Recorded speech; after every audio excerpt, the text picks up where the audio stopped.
হাই দোস্ত, আমি এতিয়া গৈ আছোঁ অকলক মাজুলী টু যোৰহাট, যোৰহাট টু নগাঁও, ঢকুৱা চক্কা Majuli, Majuli to Jorhat, Jorhat to Nagaon.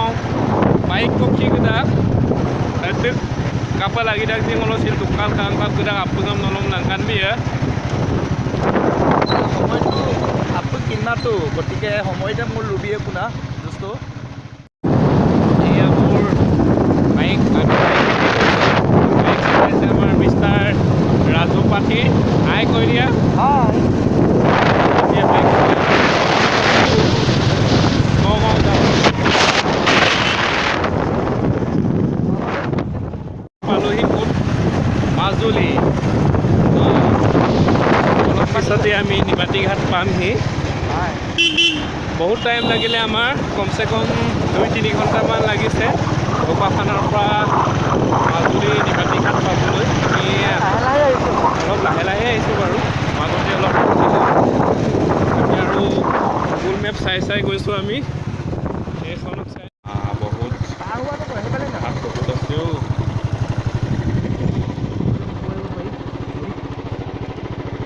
Finally holo Majuli chowk to Nimati Ghat Nimati Ghat Duaro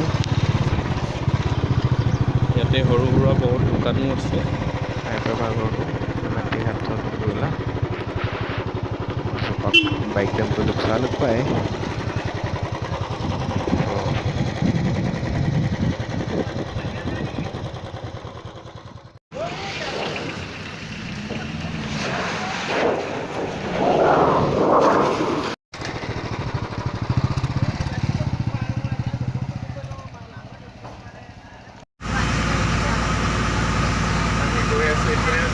Heri no, heri কৈ আছোঁ নিমাতী টু নিমাতী কমলাবাৰী ঘাট আমি এতিয়া মাজুলীৰ পৰা যোৰহাট লাগিব পাৰে এঘণ্টা নালাগে, এঘণ্টামান লাগিব.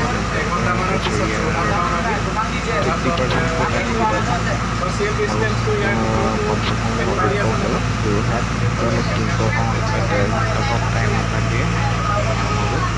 ঠিকেই আছে ইয়াৰ ছ'চিয়েল ডিষ্টেঞ্চ.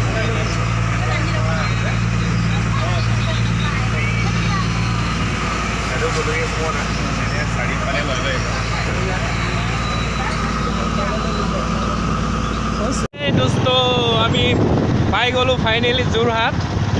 এয়া ব্ৰহ্মপুত্ৰ পাৰ হৈ, ইমান ডাঙৰ ব্ৰহ্মপুত্ৰ পাৰ হৈ আমি যোৰহাট পালোহি. আমি কণ্টেক্ট পিছত এতিয়া যোৰহাট টাউনত সোমাম. ৰিচেণ্টলি আমি ক'ত আছোঁ, এই ফেৰীঘাটতে আছোঁ, কিন্তু গৈ আছোঁ আৰু 5 মিনিট 10 মিনিটমান লাগিব. যোৰহাটত আমি অলপ ৰেষ্ট ল'ম, তাতে চাহ পানী ভাত খাই আমি চিধা যাওঁ যাই নগাঁও. মোৰ ৰাজুৰ অলপ ভোক লাগিছে বুলি কৈছে, মোৰো ভোক লাগিছে, মোৰো ভোক নলগা নহয়. গতিকে ফাইনেলি ভাতটো খাবই লাগিব, ৰাতিপুৱাৰ পৰা যিহেতু ওলাই আহিছোঁ ন, গতিকে আমি খাবতো লাগিবই ভাত. তো আমি গৈ থাকোঁ, আপোনালোকক দেখুৱাই থাকিম মাজে সময়ে যি ভাল বস্তু বা ভাল জেগা পাওঁ তাক দেখুৱাবলৈ চেষ্টা কৰিম. নে কি কয়? তো ফাইনেলি সেই দোস্ত আমি এতিয়া যোৰহাট পালোহি. যোৰহাটৰ পৰা এইটো ৰাস্তা দি আমি এতিয়া চিধা যাম হোজাই ৰুট মেপ চাম. ইয়াৰ পৰা গুগল মেপত দেখুওৱা মতেতো 231 কিলোমিটাৰ আছে. চ' আমাক মিনিমাম আৰু 4-5 ঘণ্টামান লাগিব. গতিকে আমি এতিয়া যাত্ৰা কৰোঁ হোজাই, নগাঁও হোজাই. চলো.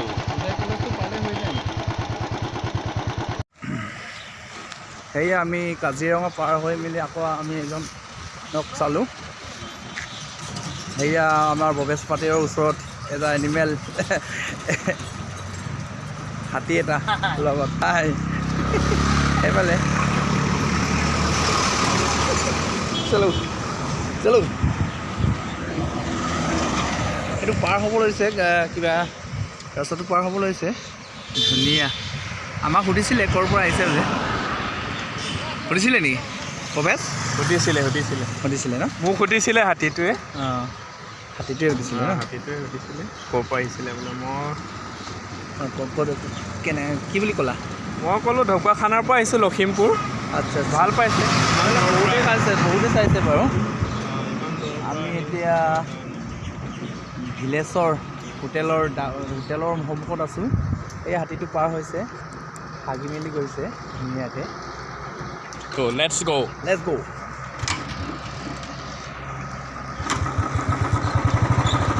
কিবা দানা চানা দিছে নেকি আমি একো দিব নোৱাৰিলোঁ না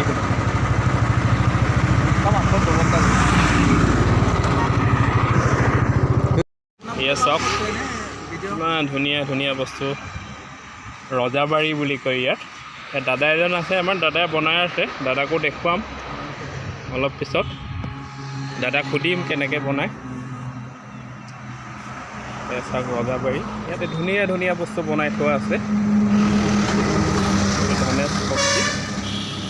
আপোনালোকে যদি ল'ব বিচাৰি বস্তুটো ৰজাবাৰী বুলি কয় এইটো কি জেগা আছিলে এইটো নহয় আমি যে চাহ খাইছিলোঁ হা নুমলীগড়ৰ পৰা 30 কিলোমিটাৰমান হ'ব ন ইয়ালৈ নুমলীগড়ৰ পৰা 8 কিলোমিটাৰমান আগত গ'লে আপোনালোকে 8 কিলোমিটাৰ ৰজাবাৰী পাব ৰজাবাৰীতে ইমান আহিলে ধুনীয়া বস্তু বনাই আমি ইয়াত এতিয়া ৰজাবাৰী পাম আৰু এই ৰজাবাৰীতে ধুনীয়া ধুনীয়া বস্তু বনাই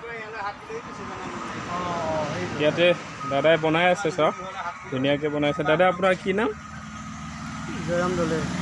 জয়ৰাম দলে তাৰমানে মিচিং মানুহ ন আপোনালোকে ঘৰিয়াতে ন ঘৰিয়াতে আপোনালোকে এইটো কি কাঠেৰে বনায় আইৰা কাটলা এইবোৰ চাহ গছৰ গোটেইবোৰ চাহ গছৰ নে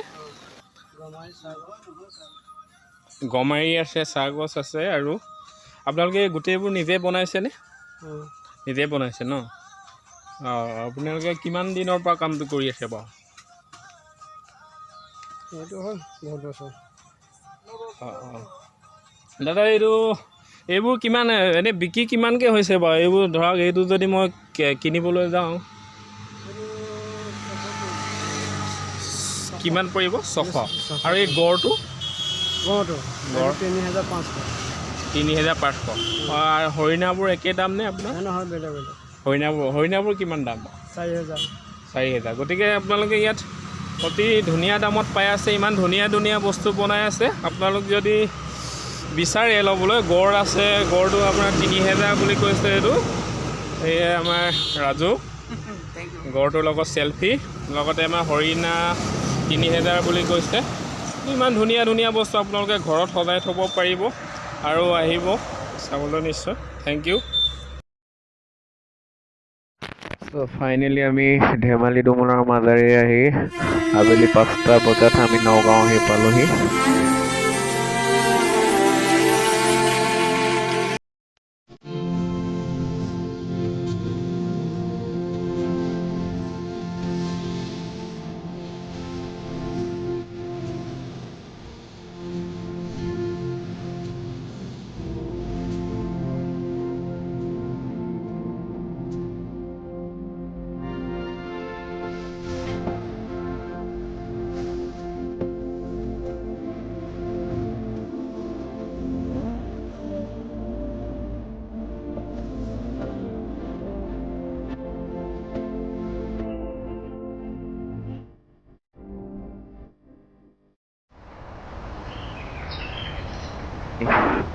ৰাতিপুৱা 8টা বজাত ঘৰৰ পৰা ওলাই আহিছিলোঁ ঢকুৱাখানাৰ পৰা আৰু আবেলি 5টা বজাত আমি নগাঁও